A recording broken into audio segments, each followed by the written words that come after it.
Hello. Good evening, everyone. I hope you've had a lovely start to the week. As especially jobs have started back and work has started back as well. For anyone who's new here, I think I've seen some new faces. My name is Kieron, and I just give a little talk on the Bible or something that Christians believe, because we are in the church right now. This is where myself and a lot of other people come Sunday mornings and Sunday evenings here in the church. So what I was going to talk about this evening is rules and laws, because I just heard it a lot over this past weekend. And when you think of it, laws are in place.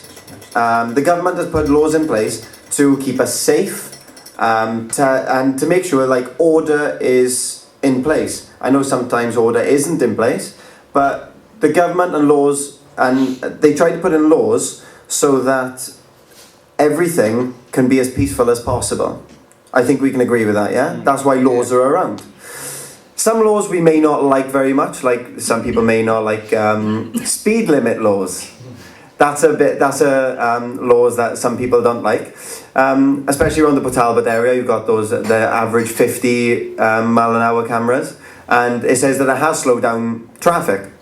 But the laws wouldn't be effective, so they wouldn't really work unless they had consequences, yeah? So when you slow down for those cameras, it's because you don't want to get caught. It's because if you do get caught, then you have a punishment, you have a fine, maybe a license is taken off you, something like that. Or even something worse if you do something worse in the law's eyes. Well, I just want to talk about then God's laws. Now, if I said the 10 Commandments, a lot of people in here would be able to name at least 2, I would say.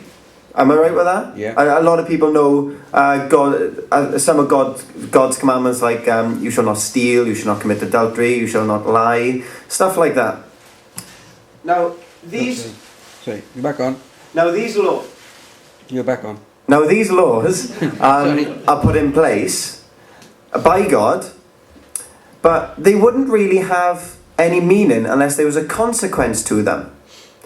Now, I say this, that all of us here, even me, myself, I am a Christian, but all of us have done wrong sometime in my life and in your life. That at some point, you might have done something wrong. Now, that is what some people consider a sin, or something bad, something that has gone against God. Now, in this circumstance, there is a law that's been put in place, and if you do not keep that law, there is a punishment for it. Now, for God's law, if you break God's law, the punishment is that when you die, you go to hell. And I don't like saying it, but it's the truth.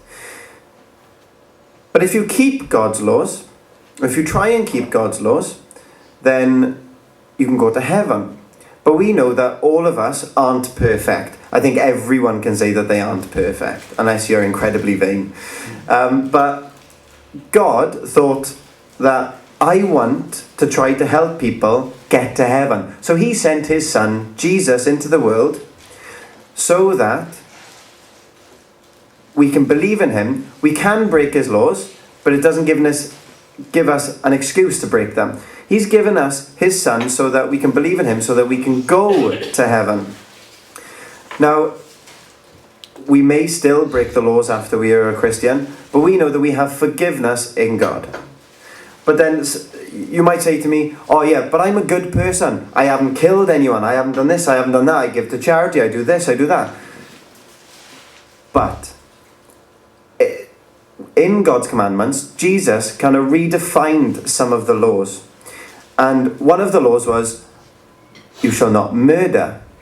And I would like to say everyone in you could say that. But Jesus said, even if you hate someone in your heart, you have committed murder in your heart.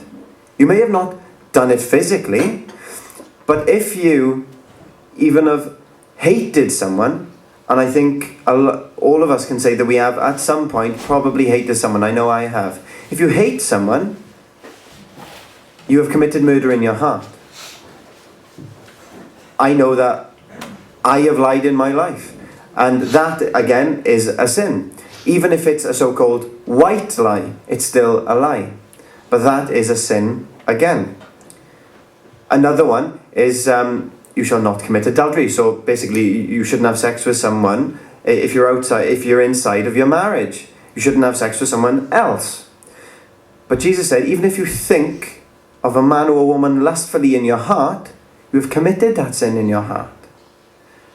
Now, I don't know if there is anyone, and I would say there is no one in this place that can truly say that they have not done any one of those things. I've done those things. I'm not trying to pretend I'm perfect.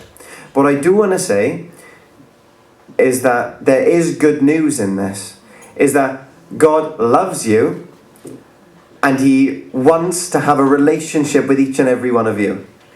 He wants to forgive you, but He can't do that unless you go to Him and ask for His forgiveness. You can't just sit back and say, you know what, I'm just going to stay here and wait till God comes to me. You need to ask God, and you need to really pray to God that He'll forgive you. And trust me, He will forgive you. And when you do that, yes, you're not going to be perfect when you're a Christian. You're not going to be. But then you have a God who will always be there for you. Like in the song, He will never let you go. He will always be there for you. When you're down in the dumps, when you've had a bad week, when you've had a rubbish day, He will always be there to listen to you, to love you, and just to be there for you. And I pray now that all of us will be able to take something away from this message, and that we'll be able to realize that we have a God that loves us. But to have His love, we need to believe in His Son, Jesus Christ.